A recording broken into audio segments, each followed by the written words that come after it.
So that's 0 to 6 figures. It's just basically embracing that you are a salesperson and perfecting that skill.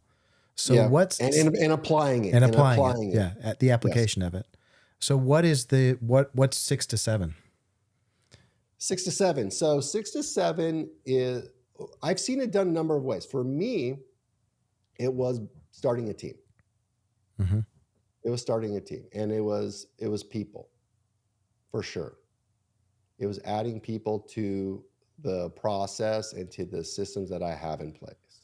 And so it was, because at some point you're going to run out of time. Yeah.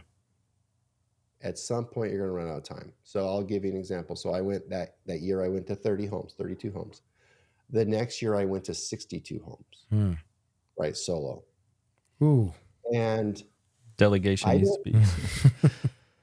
no assistant, right?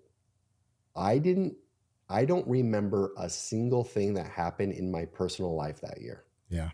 You didn't have a personal life that year. Nope, not one. And so I actually regret selling. I don't regret selling 60 homes. I don't regret it, but I missed that year. A whole year of my life, Men in Black, gone. Yeah. Right. And so out of that became the necessity to figure out, how do I get leverage? And so that was an executive assistant. That was the assistant. And that is key, to have an assistant. Now, what's cool is their teams didn't exist back then.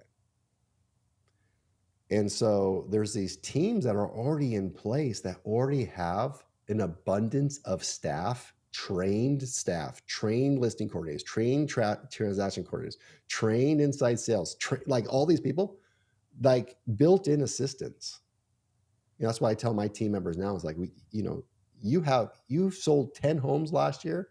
You join my team, you now have 33 assistants, full-time assistants. And so that key was an assistant, an executive assistant. And then just delegating the non-dollar productive activities to them. Okay. And then focusing on listings, getting listings, more and more listings, marketing those listings to attract more buyers. And then when I had too many buyers, then bringing on agents to work those buyers. And there's a point in which you got to be really honest with yourself, that you think you're better than you really are. So when you go from 30 to 60, what got you there is you were delivering a better service in the marketplace. Mm-hmm. And people could tell your work ethic, your drive, your knowledge, right? You may not have all the experience, but you were out hustling people. But at some point, you're not actually giving them that level anymore, because you're getting spread really thin. And so for me, I realized that when my past clients weren't coming back to me as often, I was missing out on opportunities, and I had to eat a piece of humble pie and say, okay, I got to bring people on. Mm-hmm. Not for the money, for my goodwill and reputation.